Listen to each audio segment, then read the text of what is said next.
There we go. Now it's doing running isolated Python analysis. That's correct.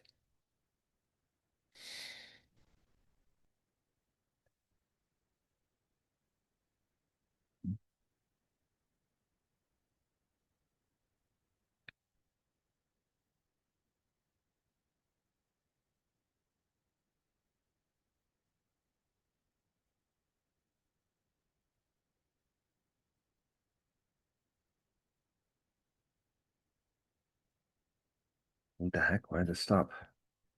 Did I stop it by accident? Oh, no, there you go. Okay. Cool. There you go. So here's Python analysis with Fibonacci for Palantir. Okay, so it looks like it's actually working again now. Okay, let's see if I can make this. All right. Okay, Cool. Let me log out and I'll try to do it. no, it's this is only on the development Oh, environment. It's okay, my not bad. live yet. Yeah. We'll probably have this live later today, but I want to test it a bit more first. Okay. Let's make sure that it's like really good. So Yeah. one thing that one thing I want to just test right now is right now it gave it as candlesticks. I Yeah. want to see if it could do it as a line graph instead of candlesticks and then add like an extra indicator to it. So I want to test that kind of basic thing. Yeah. And then I want to test, can we do it over a longer time period or change the time period as well? Right. And then I'd love to hear what else you would want to test with it. Because last time we went through this, right, you Yeah. want to have two Fibonacci's and stuff. So maybe we'll go through that activity right Well, now. you know what? If you add another indicator, I would say the Nodix, what's it called? With the volumes and that's with a T. ST. Because those are the ones I look at, because those ones actually produce Stochastic, like stochastic stochastic. oscillator. Yeah, that's the one. Okay, so Stochastic. add stochastic and add volume. Yeah. And the reason why stochastic is actually it's helped me make some very good trades, and the volume actually confirms that trade for me. You know what I'm saying? Okay. And with the Fibonacci, I was like, oh, okay, I can figure this on there, and it's just like I can come up with pretty good strategies if I do that. Well, Okay. I'm Let's try hoping. this. Yeah, Please I added add. on. Sorry, go ahead. No, I said I tried to add it on to. I got the formulas and I put it on and I gave it to the AI to do it. And I told him, hey, when we make these things, let's use this. But sometimes I get some wonky, responses. Yeah, how so? What kind of wonky responses are you getting?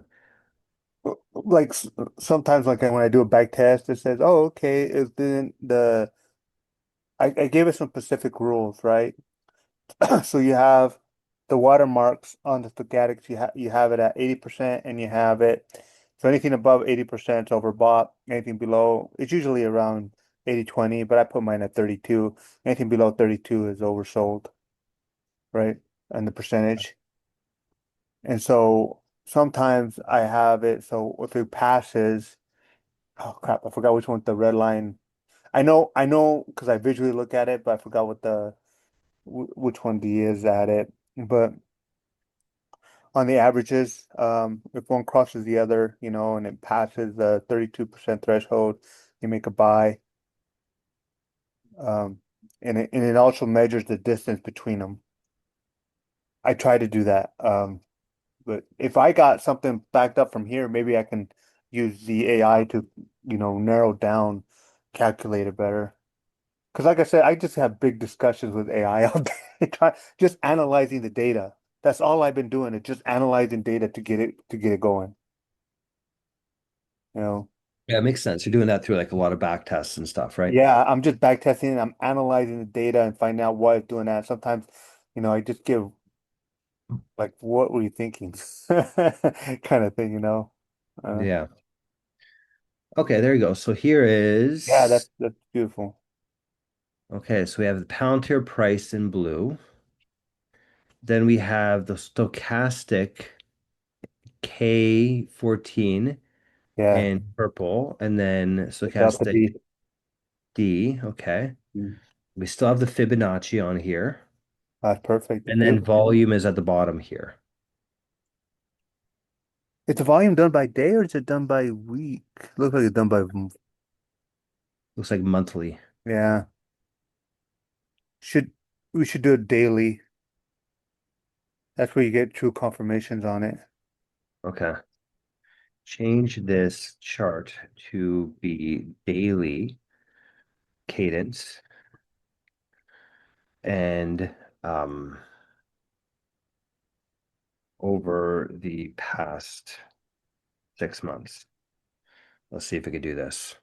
This is actually a challenging thing for it to do. I believe so. Because I gave it some of the math to do too. I use the old equations that they're doing for the average. Well, what I mean that this is di would be difficult to do Uh-huh. is getting that much data from a broker is actually quite difficult, Oh, right? yeah, And there's a lot of calculations to do around that. yeah, So that's what I'm curious to see if whether it can handle that, right? that that was my question. Remember I asked a long time ago, I wonder if we can just create one bot that just does monitors the indicators and have it bounce go to the one and analyze it with the one that we're actually doing our strategy with. What do you mean by that exactly? It's like so it doesn't do so you have one bot that's going to do all the calculations for you, right? And then what instead of doing the calculations and doing the strategy, you break up the workload, right? So you have your bot doing the you have one bot doing the calculation for the indicator, then the other one is just grabbing the data from the indicators and using it for your strategy. So you have two different bots doing it. I don't know if I would do it that way. I think that's like really overcomplicates it. Like it would be a Yeah. lot easier if it was just inside of one bot. Like Okay. this is like you doing your analysis. You're doing your analysis. You want to figure out is this a good idea or not, or you want to place a trade directly, right? That's how you'd be doing all this analysis here. But when it's within a bot, like it needs to like live within that bot, like everything, Mhm. right? Otherwise, how are you going to get these services to communicate to each other? It just makes things so much more complicated. You know what I mean? Okay. Yeah, that's what I was doing. Oh, okay.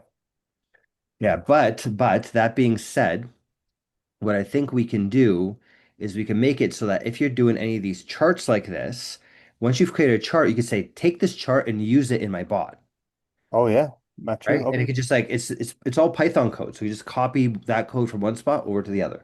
Okay. Yeah, that's the way that we've been building this going forward. So it's like you can do all this analysis, do all your graphs, all that kind of stuff. And Mhm. then when you're ready, you can say, okay, I want it to trade when it's above here, when it's doing this, show me that on a graph, blah, blah, blah. And say, okay, take that and turn that into a strategy. There you go. Right? I think that'd be really powerful. Right? Because Yeah. you could start off by like just